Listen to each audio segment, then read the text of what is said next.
HMPV એ 50 વર્ષ જૂનો virus છે. રણદીપ ગુલેરિયાએ કહ્યું કે બીમાર બાળકો અને વૃદ્ધોએ સાવચેતી રાખવાની જરૂર છે.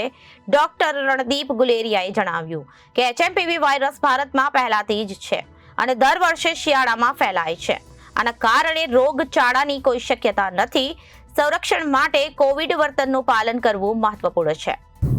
HMPV એ 50 વર્ષ જૂનો વાયરસ છે. રણદીપ ગુલેરિયાએ કહ્યું બીમાર બાળકો અને વૃદ્ધોએ સાવચેતી રાખવાની જરૂર છે. માસ્ક પહેરો, અંતર જાળવો અને ચેપ લાગે તો અલગ રહો. HMPV વિશે હજુ સુધી કોઈ દવા કે રસી નથી.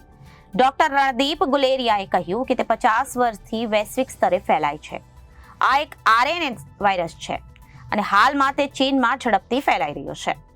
ભારતમાં પણ તેના કેસ નોંધાયા છે, પરંતુ તે ત્યાંથી મુસાફરી કરીને અહીં આવ્યો છે તેવું કહેવું યોગ્ય નથી. આ વાયરસ ભારતમાં પહેલાથી જ હાજર છે અને દર વર્ષે શિયાળા દરમિયાન તે વધુ ફેલાય છે. જે ડેટા મળી રહ્યો છે તેના પરથી સ્પષ્ટ થાય છે કે વાયરસ જૂનો છે, તેથી રોગચાળાની કોઈ શક્યતા નથી. ગુલેરિયાએ કહ્યું કે વાયરલ ઇન્ફેક્શનને રોકવા માટે આપણે ફરીથી કોવિડ વર્તનને અનુસરવાનું શરૂ કરવું જોઈએ. એઇમ્સના ભૂતપૂર્વ ડિરેક્ટર અને મેદાતા હોસ્પિટલના internal medicine and respiratory and sleep મેડિસિનના અધ્યક્ષ ડોક્ટર રણદીપ ગુલેરિયાએ કહ્યું કે રોગચાળો થવાની શક્યતા નથી.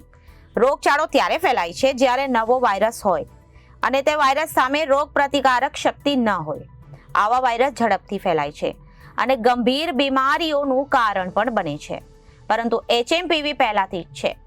અમુક અંશે રોગ પ્રતિકારક શક્તિ છે. તે સાચું છે કે જેઓ વૃદ્ધ છે, પહેલાથી જ બીમાર છે, કે જે બાળકો છે જેમની રોગ પ્રતિકારક શક્તિ નબળી છે, નિમોનિયા થવાનું જોખમ રહેલું છે.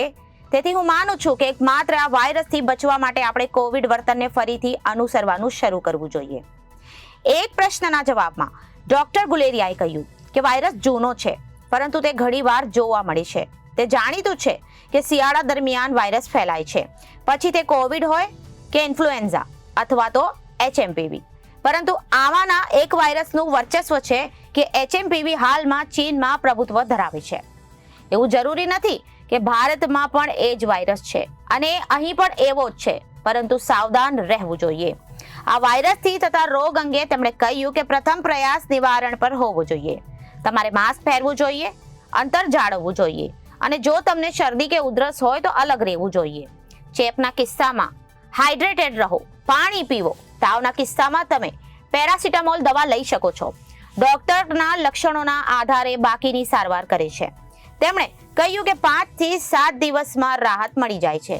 અત્યાર સુધી આ વાયરસ સામે ના તો દવા બની છે કે ના તો રસી છે. Bureau report, Janadesh news.